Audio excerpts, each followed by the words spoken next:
Hello and welcome to this lecture number 17 of the course Robot Motion Planning. In the last class, we looked at the motion of a car-like mobile robot and the kinematic constraints that such robots are subjected to. For example, they cannot move sideways. Okay. Now, today we'll move on with the same discussion on kinematic constraints and then look at controllability. That is, if a robot is subjected to this kinematic constraints, then what happens to the controllability of the robot? Okay, so in the last class, we were looking at kinematic constraints, and I'll very briefly go through what we were doing in the last class, just to revise, and then we'll move on to controllability. Now, we said that a vehicle like a car, okay, which has two control inputs. For example, there is a drive at the back, so drive and steering. Okay. So it has V and phi as inputs, whereas the output is 3 DOF output. That means we have x, y of the center point P, that's my point P having coordinates x and y, plus there is an angle theta. Okay. Now we said that when this car moves, it has a particular velocity v, and the direction of the velocity vector is always in that direction. Okay. And because of which, if the car is taking a turn, for example, if it is turning about this point like this, what is going to happen is that at that point, so let's say the car is turning like this. So at this point, what will happen? The velocity vector will be tangential to the point on that curve. Okay.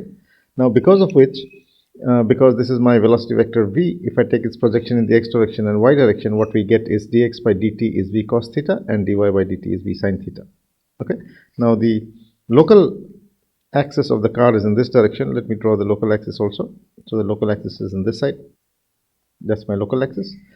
Now, because of these two, dx by dt equal to v cos theta and dy by dt equal to v sin theta, when I divide both of these equations, this by this, what I do get is that dx sin theta minus dy cos theta is equal to 0.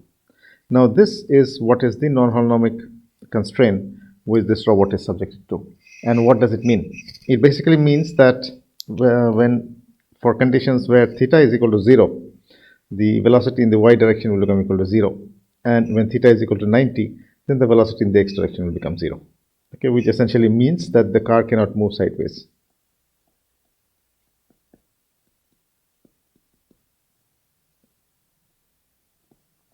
Okay. Now, so this is something that we have seen in the last class.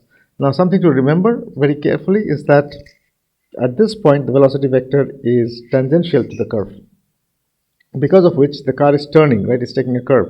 Now, if it is turning, then it has the instantaneous center of rotation, which is located at this point, and rho is the length from the instantaneous center of rotation to the center of the front wheel there. Now, if that is the case, and rho also has the turning radius phi would be having a maximum and a minimum. For example, a car can turn only maybe 40 degrees left or right. It can't turn more than that. So, because of which, we end up with a constraint that x dot squared plus y dot squared plus rho minimum squared into theta dot squared must be greater than or equal to 0. Okay. Now, this comes from here, where 1 by rho min is equal to 1 by L tan phi max. And we can get this from geometry. Now, just from geometry, we can get this equation in terms of the L, the length between the center of the front wheels and that of the rear wheel. Now, because of this constraint, what is happening is that the velocity vector that is there. Now, let's look at this again. So, this is my center point P, and this is my PXY. Okay. So, when it is taking a curve like this, on my XY plane, this is my XY plane. On the XY plane, this is the curve, right? It is taking. Now, at that point, what is going to happen is, depending on the theta, this is my theta axis, at that particular location, the velocity vector is going to be tangential to that point there, okay, depending on whatever theta you are on. Now, this is one. Now, we also saw that the velocity vector is bound by this equation here because of the turning radius, by this equation. So, what would actually happen is that this velocity vector is also constrained to lie inside a cone. Okay, so this velocity vector first of all has to lie on this plane, okay, for a particular theta, and because of that maximum turning angle constraint that is put, the velocity vector has to lie inside this cone, okay, which is constrained by that equation which is here, x dot squared plus y dot squared minus rho min squared theta dot squared, okay, which means that the vector has to lie inside here. It cannot lie anywhere outside because the turning radius is constrained. Now, that basically tells us that we can think about this as a tangent and a tangent space. So you understand very nicely that this is a tangent, right? So this is a tangent to the curve at this point. Now, at that point, there can be many curves, right? This car can take different turns, so there can be different thetas. So there can be turns in this direction, all passing through that point. But the tangents would be in different directions. Okay. Now, the collection of all those tangents makes up a vector field. Okay, and this is better to or easier to understand like this. If we have a sphere like this, okay, you can imagine that there is a path which is coming from that side, coming like this, and coming this side. Okay, so this is a curve on a sphere. This is on the other side. Now at this point, let's say x naught. Now we have a tangent which is like this. Okay. Now on this at this point x naught, there can be other curves. So you can very well imagine that there can be other curves here. Now each of those curves are going to have tangents. Now collection of all those tangents are what makes up the tangent space. Tangent space at x naught, at the point x naught. And now there can be different x naughts. The x naughts can be different at different locations on the sphere, which means at each of these x naughts, okay, there can be different curves, and each of them will have a tangent space. So the collection of all these tangent spaces together make up what we call a tangent bundle. Okay, so now we have seen the concept of a tangent space and the concept of a tangent bundle. Now we have also seen that any kinematic constraint can be written in the form GQ Q dot. In the case of a non-holonomic kinematic constraint, basically it is written in this form, and what we have seen that these are functions of velocity, like in this case. Okay, there we have a dx and a dy. These are incremental velocities. Now at any given configuration, the robot velocity can be expressed as a linear combination of different vector fields. Each of this is a vector field, which are a set of independent vector fields spanning a delta. Okay, so this basically tells us that at any given configuration, the robot's velocity can be expressed as a linear combination. That's what we have seen, that they are vector fields, right? And which are a set of independent vector fields spanning all of delta. Now x and y are a set of independent vector fields in delta. Now what is this x and y? This is my x in the x direction, that is my y in the y direction. So there are different vector fields, okay, at any given configuration of the robots, and this velocity can be expressed as a linear combination of x1, x2, x3, x4, which are a set of independent vector fields spanning delta. Okay, now we move on to what is controllable and not controllable. Basically, why this question comes up is essentially because we have seen that there are two control inputs. The control inputs are only wheel velocity and that steering angle phi, but the outputs are x, y, and theta. They are 3. So this is 2 and there is 3. Okay. So, for example, if you look at this picture, figure here, is it possible for this car to go and park there? Okay. So the car is here. This is my initial point, and this is my final point, or this is my goal configuration. Let's say this is my goal configuration. Is it possible to go and park? Okay. How do you know? Now, if the car is only moving forwards, then it is impossible to get to the final position. Whereas if the car can move forward and can move backward, then the car can go and park like this. So for example, it goes front like this and then it goes back like that, and it has parked in this configuration. Okay. Now in this case, the car is controllable. In the previous case, the car is not controllable. Okay, now I hope you understand the meaning of not controllable. Means you can't get to that desired position. Now this was an easy example, and we have eyes, so we can see and try and figure out that, okay, maybe it can move like this and move like this and go there. But you would remember that in path planning, this program which is doing this automatically. Okay, so how would the program figure out? Is there any mathematics behind that? Now, so controllability is two control inputs for controlling a 3-degree of freedom system. Now, due to a non-holonomic constraint, some motions are not possible. This we have seen. For example, a car cannot move sideways. Okay, so this car cannot go sideways direction, right? That's not possible because of this non-holonomic constraint. So it is natural to ask if the car or mobile robot can reach all positions in the workspace. Can it reach all positions? So I have a workspace like this, and I have a car. So the question being asked is, this car is subjected to a non-holonomic constraint, which means it can't go sideways. But can it go and park anywhere in this workspace? That means, are all configurations possible? Okay, how would you figure that out? Okay, is there some mathematics behind that? That is what we are looking at here now.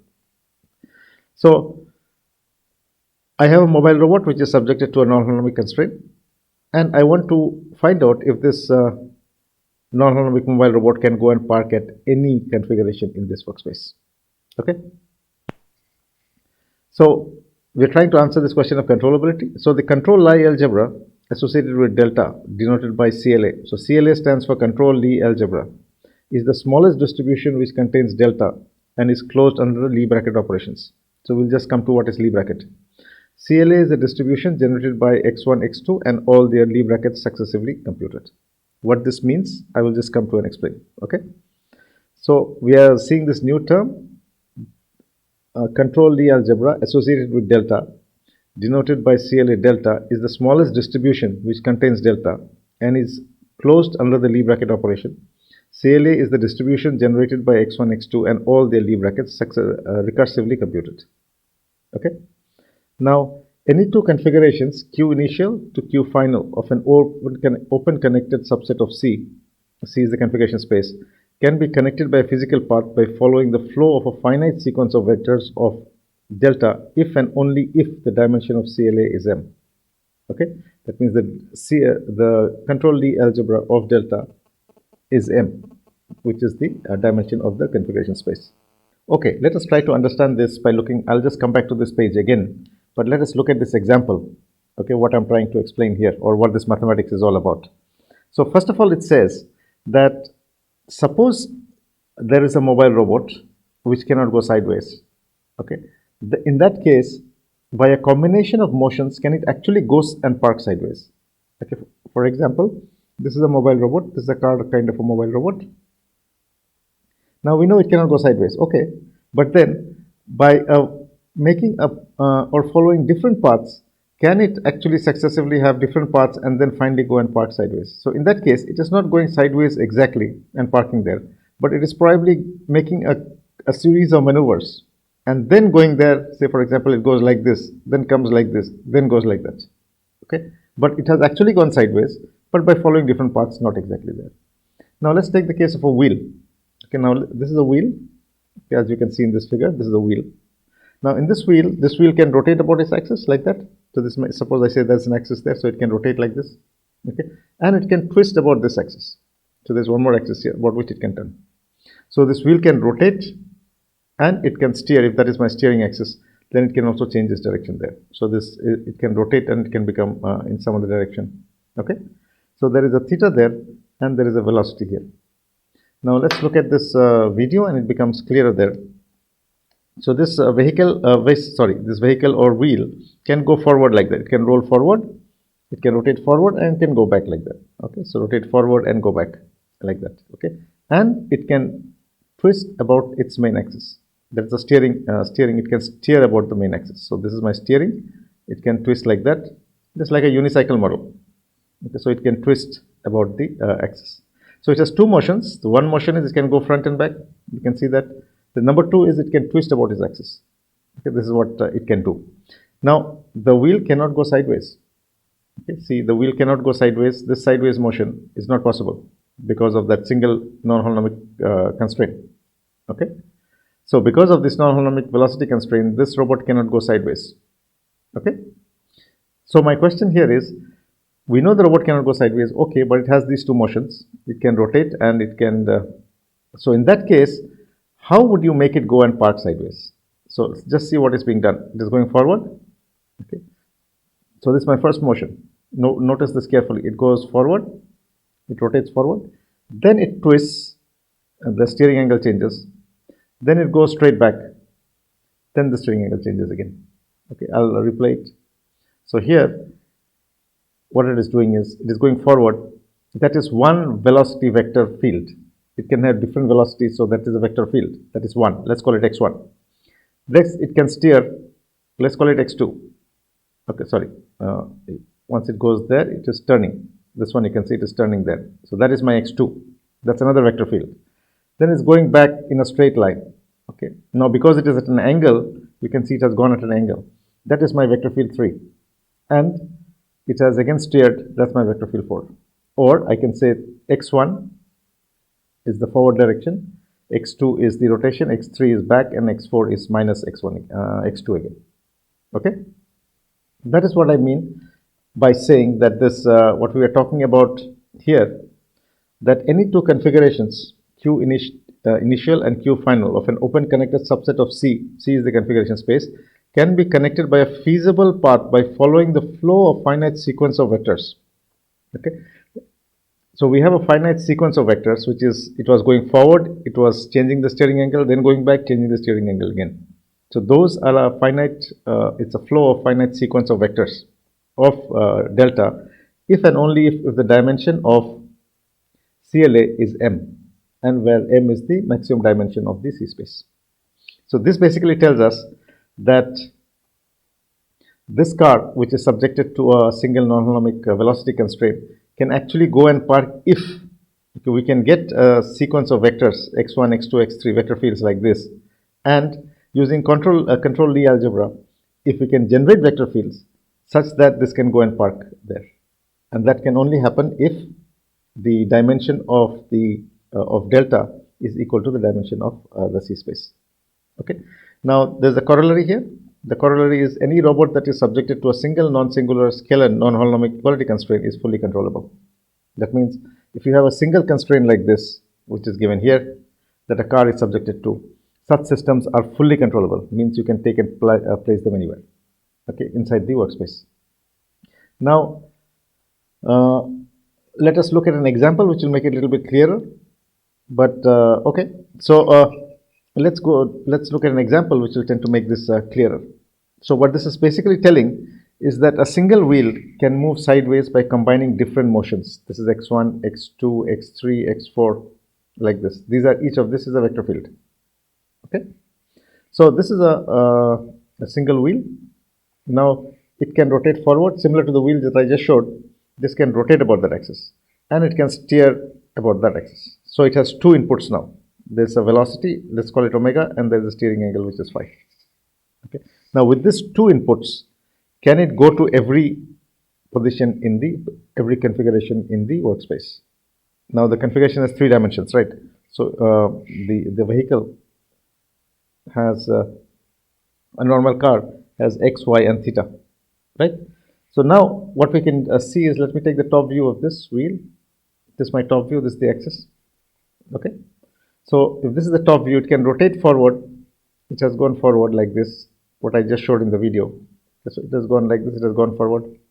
Then what we do is we rotate, or we change the steering angle.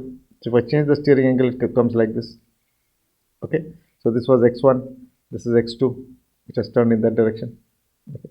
Then x3 is, it comes backward like that. Okay. I can say this is minus x1. Okay. So it has come backward. The car has the wheel is positioned here now. Okay. And then what I do is I do minus x2 again. I do minus x2, so it comes here. So it goes this side, so it becomes minus x2. Okay. So you can see that this was plus x1, that is minus x1. This plus x2, this is minus x2. Okay. So what it did is basically it used different maneuvers to actually go sideways. And it has gone and parked sideways like this. That means this point here in the configuration space is accessible.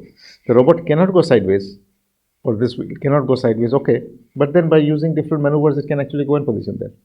That means the system is fully controllable because it can go and position at every point in the workspace. Okay. Now, let's go back to the definition again and try to make sense out of it. So it says that the control Lie algebra associated with delta, denoted by a CLA delta, is the smallest distribution which contains delta and is closed under the Lie bracket operation. I'll just come to what is Lie bracket operations. Okay. Now CLA is the distribution generated by x1, x2, and all their Lie brackets recursively computed. We have seen what is x1, x2. Now any two configurations Q initial to Q final of an open connected subset of C can be connected by a physical path. That means it can go from Q initial to Q final by following the flow of a finite sequence of vectors of delta if and only if the dimension of CLA is M. That means the dimension of the controlled Lie algebra is equal to the dimension of the C space. Okay, in that case, the system is fully controllable. This is what it is saying. Okay, so here we saw the example that this wheel can actually go sideways just by making different maneuvers. First it goes like this, okay, then it turns that side, then it goes back, okay, and then it turns in that direction. So this is x1, this is x2, this minus x1, and that is minus x2. Okay. Now, so this is the case of a single wheel that can move sideways by combining different motions. Now let's look at the mathematics of controlled Lie algebra. Now, what is controlled Lie algebra? In this particular case, it was moving forward by x and turning y. So x and y are vector fields. Okay. Now the Lie bracket operation is written this way with bracket x and y. This is some sort of maneuver based on two motions x and y. X during del t by a small amount del t during that time, and y during del t, minus x during del t and minus y during del t. Now what this basically means is that this wheel can go forward. This is my velocity vector, v cos theta and v sin theta, and the turning angle is phi, so it can turn by this much. Okay, now let's look at it here. So this is my starting point. So it went like this, x, then it went turned y, then it went minus x, and then it went minus y. That is exactly what I did here. Okay, so there was a plus x, x1 is plus and x2 is plus, then it went minus x1, then it went by this amount x2, minus x2. So this is exactly what it is doing, and in the process it is going from here to here, which is actually sideways motion. Okay, so by changing this combination, now there can be different x's, right? It can go like this, like this, like this, like this, like this. All x's are possible, whatever x's are possible. So by using different x's, it can go sideways and park in different places. Okay, that means all points here are actually controllable. So the wheel can go sideways and park anywhere. Now let's look at this again. What controlled Lie algebra is actually doing is by using Lie brackets, we are generating another motion, okay, which is given this way. So this is basically generating a new motion. So it is taking x vector field, y vector field, and then generating another motion by using this, by using Lie brackets. Now what this basically means, suppose you are at q and you want to go to q dashed. There are basically four motions that are required. And it means from here, if you look at the limit del t going to 0, q minus q dash by del t squared. If I take the Taylor series expansion of that, what I get is this term. Okay. So what I do is I use Taylor series expansion on this, and I get dy into x minus dx into y, okay, using Taylor series expansion, where dx is equal to x1 by dx, x1 by dy, x1 by d theta. In our case, remember, for the car, it is x, y, and theta. These are the three variables that are there. Then x2 and x3. So this is my dx. Similarly, dy is that dy1 by dx, dy2 by dy, and dy3 by d theta. Okay, that is my dx and dy. Okay. So what this is telling us is, if you have two vector fields x and y, by doing this operation, which is called Lie bracket, you can generate a third motion. Okay, this is a third possible motion. And successively you can generate different motions simply by taking the Lie bracket of these vector fields. That is what it is telling us. So let's look at the analysis of this unicycle. Now for this unicycle, let's look at it this way. So this is my unicycle, that one wheel, and the kid was sitting on top of it. That is this one. Okay, so this is the unicycle. Okay, so this is one wheel which can rotate about that axis, and it has a steering about the vertical axis. So if you look at that one wheel, then basically this is my wheel. Okay, it is making contact there. So I can say that the unicycle x dot is equal to x1, x2, and x3. These are vectors, x1, x2, and x3. So x, y, and theta, okay, which I can write in terms of q as q1, q2, and q3.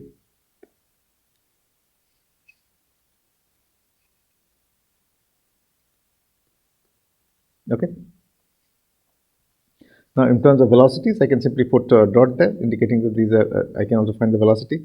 Now, in this particular case, let us write down the frame of reference. This is Q1, that is Q2. This is, so at the contact point, it is Q1, Q2 at that contact point. And this is my, and it is pointing in this direction, so that is my Q3. Okay, so X, it is like XY of this point, and theta is the angle, the steering angle. Okay. Now, this wheel can roll forward or backward. Okay, and it can spin about a point, or we can also call this steering. Okay. Please note that it has to go forward and backward. In the case of the car we saw, if the car can go only forward and not backward, then it's not controllable. So it has to be able to move forward and backward, and it must have a steering. Now, suppose I define two vector fields when the robot is going forward and turning. So forward, going forward is equal to, let's call this is one vector field, G1, and this is equal to cos x3, sin x3, and 0. Okay, so this is going forward with unit velocity. So this wheel is rotating about this axis with unit velocity. Okay, so in the x direction and y direction, it is going to be cos theta, cos x3 and sin x3, and that is going to be 0 because this contact point is always there. Okay, now what about the spinning or steering? Steering is another vector field G2, which is equal to 0, 0, and 1. Let's say unit velocity. Okay, so we have two vector fields. One vector field for going forward, and another vector field for turning, for changing the steering angle. Now I can draw this vector field in terms like this. This is my x1, x2. This is x1, x2, and that's my x3. This corresponds to xy and phi if you want it that way. So if it is going only in the x direction, these are the vectors of the vector field which are pointing in this direction. It is going only in the x direction. Okay. Now if it is going only in the y direction, then I can have another one here which is going only in the y direction. Okay, this is going only in the y direction. And if it is going only in the z direction, then I can also have a set of vector fields which are going only in the y direction, sorry, in the x3 direction. This is my x1, x2 in that direction. Okay, so basically what we are saying is that the final motion of this wheel is going to be made up of all these vector fields. And to perform the Lie bracket, I'm going to take one vector field of going forward, one vector field of steering, and I'm going to perform the Lie operations and see if I can generate another vector field. Okay, so what we do here is basically I'm going to use this formula. Okay, this formula I'm going to use. Okay, this formula I'm going to use here as given here.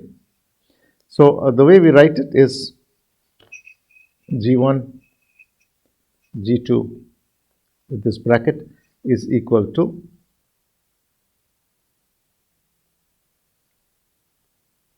differential of G2 by dx, partial differential of G2 by gx into G1 minus derivative of G1 into G2. Okay, this is exactly what we wrote from there. Okay, so this is, if you just go back and see what is written here, is this. Okay, derivative with respect to the second field into x, and derivative of the first field into y. So this is my first field and this is my second field. The way we have written it here is like this. Okay. Now remember what is G1 and G2? G1 and G2 are given here. G1 and G2. Okay, so if I take the derivative now, this is going to become equal to d of G2 by dx1, d of G2 by dx2, and d of G2 by dx3, partial derivative of G2 with x into G1 minus of d of G1 divided by d of x1, d of G1 by d of x2, and d of G1 by del of x3, okay, into G2. Okay, So this is equal to this. Now all I have to do is put in the values. So let's look at, I'm taking the derivative of g2 with respect to x1, x2, x3. What is g2? g2 is 0, 0, 1. Okay, so it doesn't contain x3 at all. Okay, so basically this is going to become equal to 0. So I have 0, 0, 0, 0, 0, 0, 0, 0, 0. Okay, and what was my, what is g2? g2 is equal to cos x3, sin x3 and 0. Okay, so this is cos x3, sin x3 and 0. Okay, minus, what is the partial derivative of g1? It is 0, 0, 0, 0, and here we will be getting minus sine x3 and cos of x3, and this is my 0, and this is equal to 0, 0, 1. Okay. So this term will fully become 0 because this matrix is fully 0. This is fully 0 here. So this term will fully become 0, and what will be left with is equal to sine x3 minus cos x3. So there's a minus sign here, so this minus and minus will make it plus, and this will become minus cos x3 0. Okay. So I have generated a third. This is my g3 now. Okay. So this was one vector field. This was another vector field. I have generated a third vector field now by using the Lie brackets. So this is what I call by Lie brackets. Okay. So I have taken two vector fields, performed the Lie bracket operation, and have generated a third vector field now, which is sine x3 and cos x3. Now let us go back and look at what is the meaning of this. So this was my this is the axis. So let me draw the figure again, or can we do it here itself? So basically what we are doing here is, if I look at the top view is in this direction. I'll just draw it in the other figure. So no space. Okay, I'll just draw it here. So if I draw my axis here, x1, x2 and x3. Okay, now how did this wheel go sideways? Basically, if this is my x-axis, x1, and that is my x2, then the wheel was here. Okay, the wheel first moved forward. So this is my wheel, top view. Okay, this is my top view. It moved forward, it went there. Then it rotated. It rotated like this.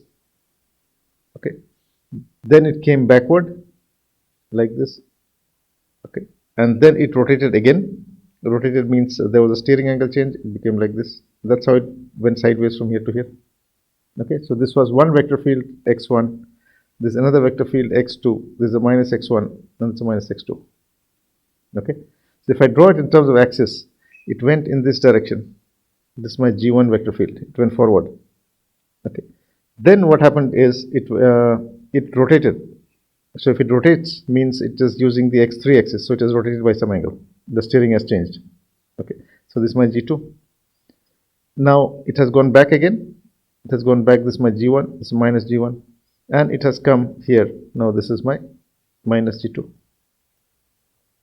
Okay, because it is having a steering and rotating, it will not come back to x1, x3 plane. This is going to be a slightly different point. So this is my minus g2 now. Now if you look in terms of what was the third vector field that we obtained, what was the vector field that we got? We got sine x3 minus cos x3. This is the third fellow. Okay, this is my g3. This is g3. So sine x3 cos x3. Sine x3 cos x3. So it is what we got the third fellow g3 as sine x3 and cos x3 minus. So if you look in the x direction, this is my x is in this direction, right? So it has gone minus in the y direction, which is indicating that it has gone in the minus direction here. So that is my x1, x2 axis. So it has come here now. It has moved sideways. So this is my minus cos x3. Okay. So now this is indicating that wherever we started off from cos x3 and sin x3, and we generated another field which was a sine of x3 and minus cos of x3. Now, because this is a minus, it is showing that it has gone sideways actually. Okay. So this basically is telling us that the vehicle has actually gone sideways and it has parked by using a third vector field, which is G3 now. So successively I can have another vector field G1 and G3 now, okay, or G2 and G3 to generate another motion. So by successively generating these motions, the car can go and park anywhere. This is what it is saying. So basically, let's go back to that definition again that we talked about. Okay. So the theorem is very important there. So it says that any two configurations in Q initial to Q final of an open connected subset of C can be connected by feasible path by following the flow of a finite sequence of vectors, okay, using controlled Lie algebra. And the system is controllable if and only if the dimension of controlled Lie algebra is M, which is the dimension of C space. Okay. So this is what it is saying in terms of controllability.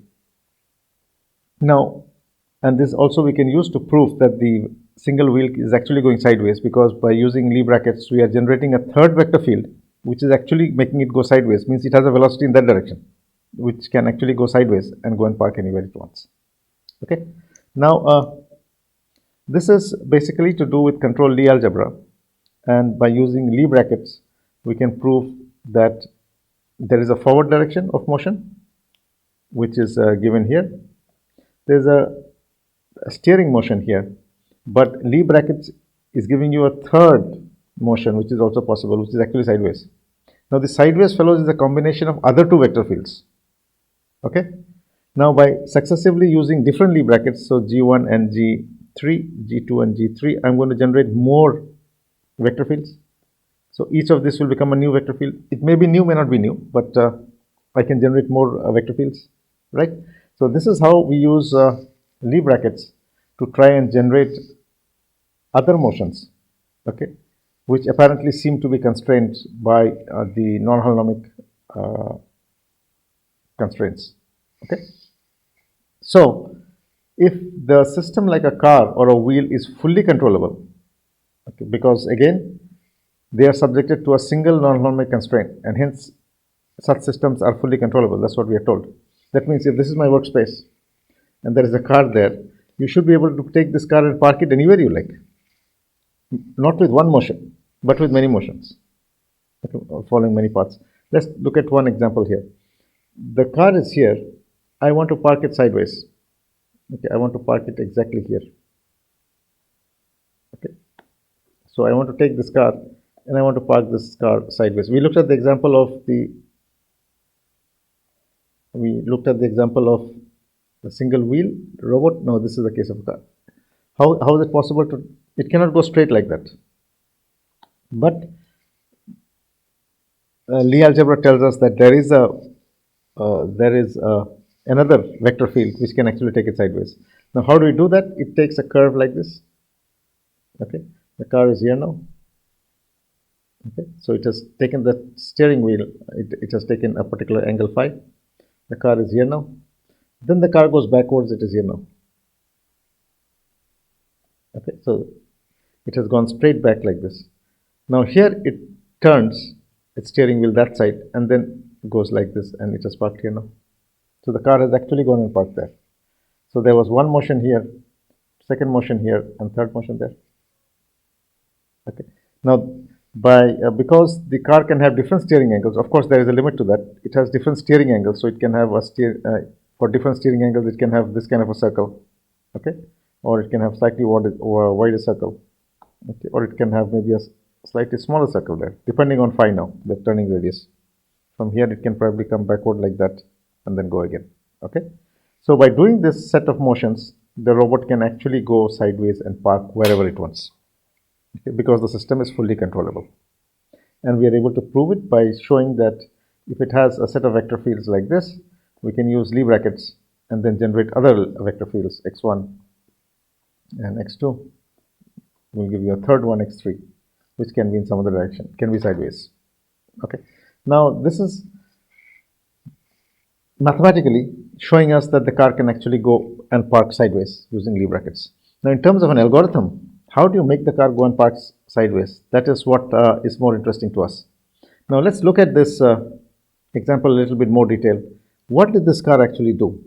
The car actually changed this angle del theta. So if this is the angle that it is making with the center, depending on whatever is the turning radius, this is my turning radius, that's phi, right? So depending on this turning radius, there is going to be a del phi. So if I look at my graph, if this is x, y, and phi, if this is x, okay, if this is my x-axis, y-axis, x-axis, y-axis, and that's my theta axis, this side. Then the first thing it did is it changed the theta angle. Okay, so basically it changed the theta angle. So from here it went up like that. So it is changing this one now. So this is what it is doing. It is going here. Then it went back straight. Okay, so this is my straight motion. Okay, so it went straight and then it changed the theta angle again to come back here. So what it is doing, it is basically having a cylinder kind of motion, which basically means that it is taking a curve like this, which is on the xy plane, okay, with a particular del theta. Then it is going straight, it is on that plane itself, it is going straight there for that particular del theta, okay. And then it is changing the del theta, coming back here, changing the del theta, and then going here, okay. So basically this is a cylinder, okay, or we can call this a cylinder of unit motion. Now by having a connection of these cylinders, we can make it go in different directions. Now let's look at this example again. The car is here. What about pure rotation? I am wanting to rotate the car and face it this side. Okay, in the previous case, in this case it was going sideways. We are talking about the system going sideways. Here we want to rotate the car, so the car is like this. Let me draw and explain it again. This is my car, so this is the point P. I want to rotate the car, and let's say I want to rotate it and make it like this. At that point, okay, can a car rotate like this, about this point? Okay. In one motion it cannot because of that non-holonomic constraint. But what you can do is, see, the car is here initially, the blue one, it goes forward like this. Okay, it has a particular steering angle phi. Once it has reached this point, it is like this now. Okay, then it comes backward. It becomes like this. Okay, then you turn the steering angle like this. It takes the turn and comes here. So what happens? The car is now here. Okay. So this is actually showing you that there is a pure rotation about that point P, and you can again prove this using Lie algebra by using Lie brackets. That the car can actually rotate. You can take any angle. The car can actually go and position at any angle. Okay. The previous one showed that the car has actually gone sideways. This one is showing you that the car is rotating about that point now. That means it can take any rotation. That means it is fully controllable, so it can take all rotations. Okay. Now, what about a combination of this? Okay. Turning and, say for example, it can, suppose the car has to go and park here. Okay. It can take a combination of these motions like this, like this, like this, like this, like this, like this, like this, and then go there. Each of this one unit was one motion that I showed here. Okay, so this is one unit. So this is my 1 unit. Okay, and by having a number of this, we can actually go and park anywhere. Okay. Now, coverage of a path by cylinders. Each of this path can be covered by small cylinders, each one corresponding to one maneuver. Okay, so here we have small cylinders which are covering, and it is going from one point to another point and achieving. So here, for example of a path, suppose the car has to go and park there. What it is doing is it is taking one set of cylinders like this, then it's making a small set of cylinders like this, and then going and parking there. So although it could not go like this directly, it went there. Now the next important question here is, are there other ways? Now, for example, if it does this kind of a rotation kind of a maneuver, you can rotate about this point, go here. Okay, and after going here, you again maneuver and rotate yourself. So what I'm saying is that in the previous case, what we were doing, so in this case, the car wanted to go sideways, it was like this, it had to go there. So it is using these maneuvers to go there like this. Okay.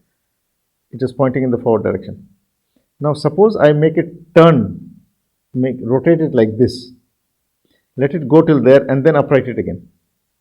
Okay, what about that? So if you look at this, what is being suggested in this figure is that it first changed there was a pure rotation about that point. It went forward and then it corrected itself again and then took small motions. So it may be possible to get into a particular configuration, okay, by following different paths, okay. But the important part here is that the system is fully controllable, so you can go to any point and park. So simply by looking at this, it would appear that it's very difficult, okay, but strangely, and may not be possible, but strangely, this is a fully controllable system. Okay. Now, more interesting as we come along is, what about this case? I talked about the tractor and the trailer. Okay, this is one car. What if I add a trailer? Okay, so I add a trailer there now. That's my trailer. Okay, now what? Now is it still controllable? That means you can take the tractor and park it wherever you like. Now simply by looking at this is difficult to say. But if you follow this control Lie algebra, we'll see that this system is also fully controllable. So actually you can go and park wherever you like. Okay. Now let's see further. How do we plan the path for such kind of motions? Okay. Now the car has to follow a sequence of motions to get to the wherever we want it to go. So one way of doing it is by using RRT. So rapidly rapidly expanding random trees. This is something we studied a long time ago. So this is the normal RRT, okay, where we have one path. We start off from here. We take a node out. So these are nodes and these are edges. This is something we studied quite a few lectures ago. And we generate another node which is feasible, another node, connect with paths and try and see and connect them.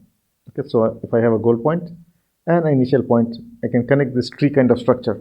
So I start from one point, get a next node, get another node, get another node, okay, get another node here, okay, and then finally cover the whole workspace and then see if I can connect the initial point to the goal point. Now these are straight lines, these are nodes, these are edges. But in the case of a car, what we see is that we were talking about motions which were like this. So this was my car, and the car actually took a turn like this. Then it went straight. Then it took a turn and came here. So we are looking at this curvature that the car can take. So we are interested in that turning radius phi. Okay. So the steering angle phi is very, very important for us. So in the case of RRT with non-holonomic RRT, so these are holonomic RRT. In case of non-holonomic RRT, each of these edges are curves, the maximum curve that the car can take. So I can go this side, I can go this side. So this can go this side, this can go this side. Okay, that means this is the maximum steering angle that the car has by which the car can go forward or backward. Okay, so if I go backward, it will be like this. Okay, so please note that these edges are now curves corresponding to phi of the steering angle of the car. So this is a holonomic RRT, this is a non-holonomic RRT. Now let's see how do we proceed further. So we can have bidirectional non-holonomic RRTs, in which case exactly the same way we are starting from the initial point and the goal point in two directions. So we grow two trees and see where they connect. Okay, and so like this is coming from this side, this coming from this side. What we can do is we can, from here we can see which is the nearest node, connect with a straight line, and then figure out how to make small nodes and try and connect. Okay, that is connecting or bridging 2 points from two different trees. Now we can also generate a sequence of primitives. For example, this car as shown here has a turning radius like this, which means that every radius there is possible. Okay, so all these are possible. Okay, similarly in the back side there's going to be one more which will be like this. So all these are possible. Okay, that means this car can take any path either in the forward direction or in the backward direction. So if I cover the workspace with this sequence of paths and then connect the initial point and the goal point, okay, to this set of points, then I have a path, because all of this is possible for the car to go. And that is what is basically done by collecting a sequence of paths. Okay. Now, For example, here parking sideways, it goes forward, then this is my motion 1, this is my motion 2. Okay, so it goes here like this, like this, like this, like this, like this, and then parks there. Now this path may not be optimal. I talked about optimality, that when we talk about optimal here, basically what we mean is that it is optimal in terms of path length. Okay, it should be the shortest length. So in this case, it need not be the shortest length. Okay. Now this is another maneuver. Okay, by which it has gone and parked sideways. Okay, this is the one normally human drivers use, straight and then like this. Okay, but this is also possible. This is also possible. Now this is not applicable to robots that are not fully controllable. Okay, that means a car that can only move forwards, it cannot do this. Okay. Now the next question that we come up with is, how do you design an algorithm that is going to give you this? Okay, so we are now talking about designing an algorithm that will automatically generate the sequence of paths and will take a robot from any point to any other point. Let's see how that can be done. Okay, so first of all, how it works is, it is something like RRT only. So we build a tree where each node is a feasible configuration. Okay. So we are going to build a tree from the initial point towards the goal point, where each node is a feasible configuration, and successors of nodes represent configurations where the car can be at del t time later. At each step, consider only one option of setting the steering angle to J minimum or J maximum and backing up and going forward. Now expand the tree as it in an order that minimizes reversals. Look at this. Okay, so here it was here. Okay, we took one curve like this, another curve like that. Okay, then from here I can take one more curve like this and then one curve back like that. Okay, so from here this is one, there can be one more like this, this is one, this and that is another one. So basically build a tree where each node is a feasible configuration. So these nodes are feasible configurations, exactly similar to what we were doing in this case, where we are building here. Okay, so this is exactly what we are doing. We are building nodes which are feasible and then trying to see whether I can connect the initial point to the goal point. It will become more clear in the next example. So let's look at this one. So how are we generating successors? Consider only a set of discrete values for v, which is the velocity, and phi, which is the steering angle. So specifically v is equal to -1 or 1. We say unit velocity. Okay, and phi is equal to minimum or maximum. Either way is okay. Okay, so here if you see,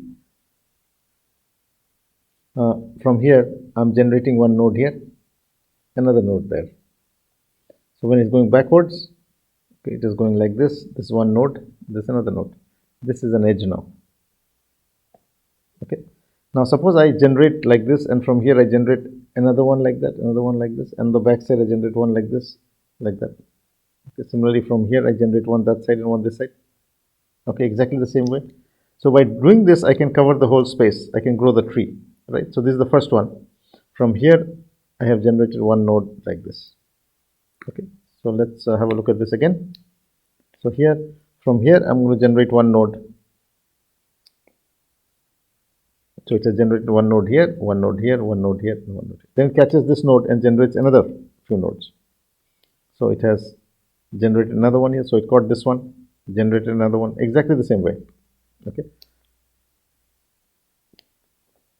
and it is catching one node at a time and generating nodes, and you see that it is covering the whole workspace.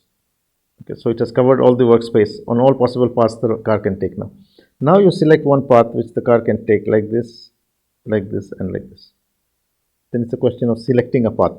There could be more than one path. Okay, so you have to select a path now which is going to take it from the initial point to the goal point. And for selecting the path, we can use A-star algorithms. Okay, now this gave us an example of how we can do path planning for a non-holonomic robot to take it from one point to another point automatically. So the algorithm can actually automatically generate its nodes, and this is an automatic procedure which it can follow. This is the case of the tractor and the trailer problem. So in the previous case, in this case, okay, we were interested only in the case of a car. Okay.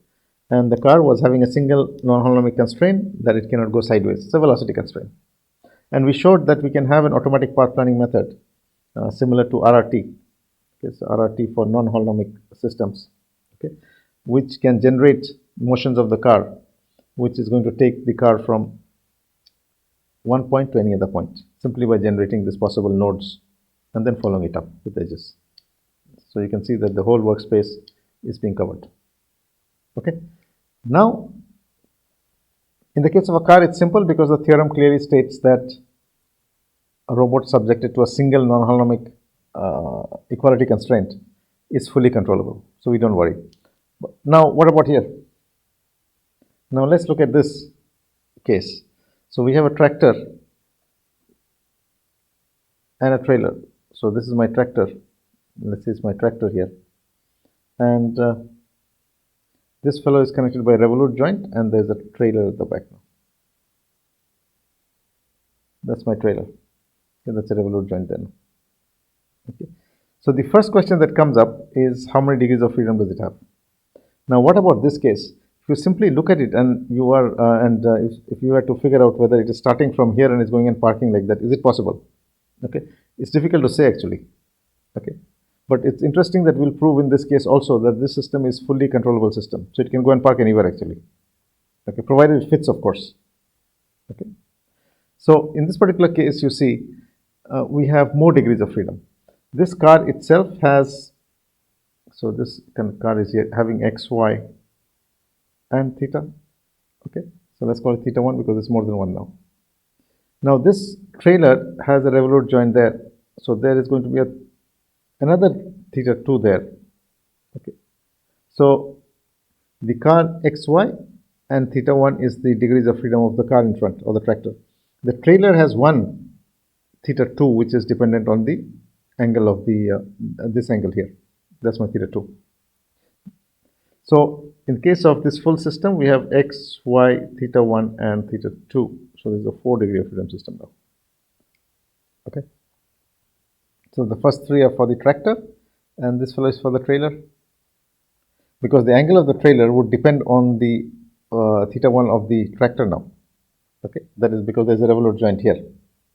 Now in such systems, we will prove that such a system is also fully controllable. And then the next question would come, how would you plan its path to take it from any point to any other point? Okay, so what we looked at today is essentially the question of controllability. That is, when we are having a system subjected to non-holonomic constraints like this, how do we ensure that, first of all, is the system fully controllable? If it is fully controllable, then how do you build algorithms that will take it from some point to some other point and enable it to park? Okay, and we can do that only by using controllability algebra. So in the other question we look at in the next class, that is this tractor and trailer problem. First, we have to prove that it is fully controllable. Then the question of having an algorithm of how would you move it to some position. Okay, in the case of the car, that was not required because it is already proved that cars subjected to a single non-holonomic constraint is fully controllable. So you don't need to prove it. Whereas in the tractor trailer case, there is a 4 degree of freedom system now. Okay, so that first we have to prove. Then you can have an algorithm which is going to take it from one position to another position. So we'll stop here today. Thank you.